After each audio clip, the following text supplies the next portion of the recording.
और उसके आगे का सब ट्राई नहीं। Good morning to all of you. आज हम लोग कंपनी में इशू ऑफ शेयर कर रहे हैं, जिसमें four feature and re issue का कॉन्सेप्ट चल रहा था। उसमें बच्चों का डाउट आया है इलस्ट्रेशन नंबर 53, उसको देखने का कोशिश करते हैं। चलिए स्क्रीन पे चलते हैं हम। Right, please confirm. स्क्रीन दिख रहा है आपको? Yes sir. यस और no? Yes, right. Yes sir. चलिए, तो 53 नंबर क्वेश्चन से अगर आप देखोगे, मैंने ओवरव्यू में देखा, इसमें बहुत कुछ खास नहीं है। थोड़ा सा लैंग्वेज का आप देखोगे, बाकी सारी चीजें ऑलमोस्ट 80% सेम है। फिर भी एक बार रीड करते हैं। Nau Lakshmi limited issue a prospectus inviting application for 50,000 shares. Right, 50,000 shares के लिए इनविटेशन दिया है, 10 रुपीज इच। उसका अलॉट कैसे है? एप्लीकेशन पे 3 रुपया, अलॉटमेंट पे 4,437, फर्स्ट कॉल पे 2 एंड फाइनल कॉल पे बैलेंस। तो 4 3 7 2 9 9 1 रुपया फाइनल कॉल का। राइट, यही होगा। चलिए, अब एप्लीकेशन जो है, application were received for 60,000 shares. तो हमको मालूम है कि हम तो अलॉट कर ही सकते हैं मैक्सिमम टू मैक्सिमम 50,000, ये भी बात मालूम है अपने को।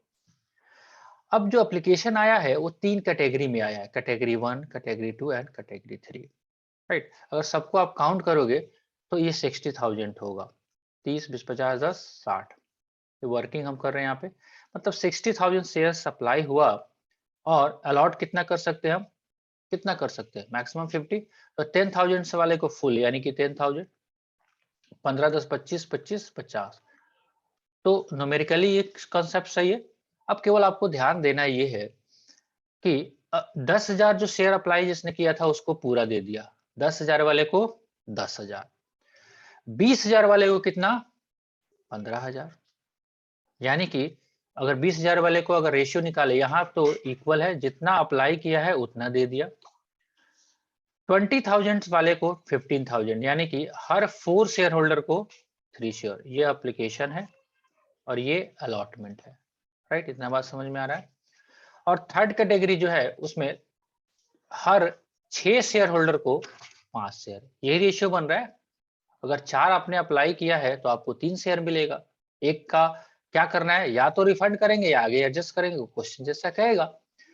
All excess amount paid on application is to be adjusted. क्या करना है? Adjusted against the amount due on allotment, यानी कि वापस नहीं करेंगे हम। कहां से एडजस्ट कर लेंगे? अलॉटमेंट से। यहां तक कोई दिक्कत? हाँ जी। No sir. चलिए, the share were fully called and paid up except the amount of allotment, first and final call not paid। चलिए, एक बंदा निकल गया जो एप्लीकेशन तो दिया बट उसके आगे का नहीं दिया। वो किस कैटेगरी में है उसको पहले सोचिए। किस कैटेगरी में है? वो उस कैटेगरी में है, not paid those who applied for 2,000 share of the group apply for 20,000 share. किस ग्रुप का है? तो इस ग्रुप का ये बंदा है। किस ग्रुप का? 20,000 वाले पे अप्लाई किया था इसने 2,000, तो इसको अलॉट कितना हुआ होगा ये सोच के देखिए। अप्लाई किया था, अप्लाइड, अगर 20,000 अप्लाई किया गया है तो 15,000 अलॉट हुआ होगा। तो 2,000 जिसने अप्लाई किया है उसको अलॉट कितना किया गया होगा? 1,500 शेयर। यही पे आप फंसे होंगे मेरे हिसाब से। राइट, तो थोड़ा सा लैंग्वेज आपको ध्यान में रखना है। कैटेगरी किस में है? सेकंड कैटेगरी में। उसने एप्लीकेशन का तो पैसा दिया, बाकी पैसे नहीं दिए। और वो किस कैटेगरी में है? 20,000 के कैटेगरी में। और उसने अप्लाई कितना किया था? अलॉटेड नहीं, वर्ड यूज है यहाँ पे, है apply. Right, share of the group apply for 20,000 share. All the share on which calls were not paid were forfeited by the board of directors। यानी कि जितने भी शेयर्स ये थे इनके थे, यानी कि 1,500 शेयर को क्या कर लिया गया है? फोरफिट कर लिया गया है। देयर आफ्टर, उसमें से उस 1,500 शेयर्स में से 1,000 जो शेयर्स है वो क्या कर दिया गया? री इशू कर दिया गया। अभी 500 री इशू नहीं किया गया है। राइट, कुछ कॉन्सेप्ट आपका दिमाग में चल रहा होगा कि कुछ लोचा कर दिया इसने। बहुत मुश्किल क्वेश्चन नहीं है, लेकिन थोड़ा सा हमको दिमाग लगा के चलना पड़ेगा। As fully paid up on receipt of 8 per share. कोई इशू नहीं, देखते हैं। फुली पेड अप है यानी कि 10 का 10 में इशू हो गया। आपको जर्नल एंट्री करना है। चलिए फटाफट दिमाग में तो बात आ ही गया। 60,000 शेयर्स पे आपको 3 रुपए के हिसाब से एप्लीकेशन आया होगा। ओके 180। उसके बाद शेयर एप्लीकेशन से अलॉटमेंट में करेंगे तो शेयर अलॉटमेंट में एक्स्ट्रा पैसा कितना आएगा हमारे पास? जो एक्स्ट्रा पैसा कितना है 10,000 शेयर्स पे जो एक्स्ट्रा है 3 रुपया वही जाएगा शेयर अलॉटमेंट में, है ना। बाकी तो शेयर कैपिटल में 10,000 शेयर 50,000 शेयर्स इंटू 3, यहाँ तक भी कोई दिक्कत नहीं है। अलॉटमेंट पे पैसा आप मांगोगे 50,000 शेयर पे 4 रुपया के हिसाब से, लेकिन नहीं मिला। किसका नहीं मिला? इस पे वर्किंग नोट आपको दिया हुआ है, यहाँ पे देखिए 1 नंबर लगा के। अब कितना पैसा आपको एक्स्ट्रा आ चुका है और कितना आपको नहीं मिला उसकी कैलकुलेशन आपको नीचे दिखाई गई है। लेके चलते हैं आपको, देखिए क्या कह रहा है। 20,000 शेयर्स वालों ने जो अप्लाई किया था उसको 15,000 शेयर अलॉट हुआ है। मींस आपको 2000 शेयर्स वाले जो है उनको कितना शेयर अलॉट हुआ होगा? 1500, राइट। एक्सेस जो एप्लीकेशन मनी रिसीव जो था कितना हुआ होगा? 500 शेयर पे 3 रुपया यानी कि 1500। और हमको ड्यू कितना करना है? 1500 पे कितना? 1500 पे 2000 शेयर्स है आपका। 2000 शेयर्स में से 1500 शेयर्स ही इसको अलॉट किया गया है, यानी कि 500 शेयर पे एक्स्ट्रा पैसा पड़ा हुआ है। कितने हिसाब से? 3 रुपए के हिसाब से 1500 रुपया, राइट। अब जो है अलॉटमेंट पे पैसा कितना ड्यू है हमारा? 4 रुपया, राइट। ठीक है, तो 4 रुपया 1500 शेयर्स पे हम 4 रुपए के हिसाब से मांगेंगे 6,000 रुपया, और ये बंदा नहीं दिया। क्लियर? अलॉटमेंट के टाइम में पैसा नहीं दिया, लेकिन एप्लीकेशन के टाइम वाला पैसा इसका कितना था? 1500 रुपया था। तो इसको माइनस कर लेंगे, तो कितना नहीं दिया इसने? 4500 नहीं दिया, राइट। ठीक है, ये बात समझ में आ रहा है हम लोगों को? ओके और नॉट?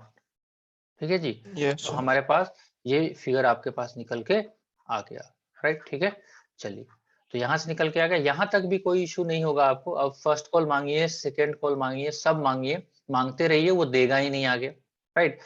चलते हैं फोर फीचर पे। चलिए फोर फीच किया हमने, कितना शेयर फोरफिट करोगे? देखो इस क्वेश्चन में केवल एक ही काम कर दिया इसने, नंबर ऑफ शेयर अप्लाई वाला क्वेश्चन दे दिया। पीछे भी मिला होगा, आपने ध्यान दिया है कि नहीं दिया? 1500 शेयर पे 10 रुपया। ये 10 रुपया क्यों लिखे हैं? क्योंकि सारा मांगा गया है। Amount up to called up, सारे के सारे पैसे मांगे जा चुके हैं, बीच में नहीं फोरफिट किया गया है, पूरा फाइनल कॉल तक मांगा गया। चलिए शेयर अलॉटमेंट में पैसा आ गया, राइट, जो नहीं मिला। Amount call but not receive, अभी आपने कैलकुलेशन किया 4500 रुपया नहीं मिला, फर्स्ट कॉल पे भी नहीं मिला, फाइनल कॉल पे भी नहीं मिला। मिला कितना? तो इसने 2000 शेयर जब अप्लाई किया था तो 3 रुपए के हिसाब से, तो यही फोरफिट किया आपने। ठीक है जी, चलिए Yes, sir. अब इस शेयर्स में ये देखिए, ये 2000 शेयर्स का नहीं है। आप कल भले ही 2000 शेयर्स पे 6000 आपने फोरफिट किया है, लेकिन ये फोर फीचर कितने शेयर्स पे है? 1500 शेयर्स पे ही है, राइट। यानी कि 6000 आपने फोरफिट किया है 1500 शेयर्स पे, तो एक शेयर पे आपने 4 रुपया फोरफिट किया है। ये इसलिए निकालना जरूरी है कि आप मैक्सिमम टू मैक्सिमम डिस्काउंट कितना दे सकते हैं शेयर पे? 4 रुपया, उससे ज्यादा आप नहीं दे सकते। लेकिन फिर भी उसमें से 1000 शेयर्स आपका री इश्यू हुआ है 1000, कितने पे? 8 रुपया। क्वेश्चन बोल रहा है 8 एज फुल्ली पेड अप, 8 रुपए के हिसाब से आप पैसा मंगाइए। अब इस 1000 शेयर्स में आपका कितना नुकसान हो गया? 2 रुपया, क्योंकि 10 रुपए का शेयर है, आपने 8 रुपए में री इश्यू कर दिया, तो 2 रुपया जो नुकसान हुआ उसको आप लिख लीजिए, शेयर कैपिटल में भेज दीजिए। अब रहा बात कैपिटल रिजर्व में भेजना है, तो मेरे पास शेयर फोर फीचर में 6000 रुपया पड़ा हुआ है, क्या 6000 का 6000 कैपिटल रिजर्व में भेज दें? ये सब बातें डिस्कस हो चुकी है ऑलरेडी। नहीं जी, कितना? No. जब 1000 शेयर्स आपने फोरफिट किया है, तो 1000 शेयर्स पे 2 रुपया तो चला गया डिस्काउंट में, और 2 रुपया ही बचा है, और क्योंकि 4 रुपया ही हमने आपको कैलकुलेट करके बताया अभी यहाँ पे, तो उतना ही फोरफिट में भेजेंगे। बाकी अभी जो 4000 है, 4000 रुपया जो है वो अभी शेयर फोर फीचर में ही पड़ा रहेगा। 4000 तो नहीं, 2000 तो यहाँ पे यूज हो गया, 2000 आपने ट्रांसफर कर दिया, 2000 रुपया और शेयर फोर फीचर में आपका पड़ा रहेगा। इसके लिए भी वर्किंग नोट आपको दिया हुआ है 2 नंबर, तो देख लीजिए एक बार, देख रहे हैं आप, यहाँ पे देखिए कितना है, since only 1000 shares have been reissued, therefore the profit on 1000 share will be transferred to capital reserve, right? तो forfeiture amount कितना था 1500 शेयर पे 6000, forfeited amount on 1000 shares पे कैसे निकला, बात तो वही है, 6000 डिवाइड बाई 1500 इंटू 1000 4000। उसके बाद लॉस ऑन री इशू निकाल दिया आपको, 1000 शेयर्स पे 2 रुपए का लॉस हो गया, आपने 10 रुपए का शेयर 8 रुपए में री इशू कर दिया है, 2 रुपए का नुकसान हो गया, बाकी कितना अभी बच गया 2000, इसी को कैपिटल रिजर्व में आपको ट्रांसफर करना। तो इसमें मुश्किल क्वेश्चन नहीं था, फिर भी आपका डाउट क्लियर हो जाना चाहिए। क्लियर हो गया? Yes sir. चलिए ठीक है, चलिए तो आगे भी प्रोसीड्स करिए, जो डाउट होगा एडवांस में शेयर करिए, उसको हम लोग देखेंगे, सोचेंगे, समझेंगे, काम ही यही है, करना है तो करना है बस, राइट? ठीक है जी, चलिए मिलते हैं हम लोग नेक्स्ट लेक्चर में, तब तक के लिए बाय बाय।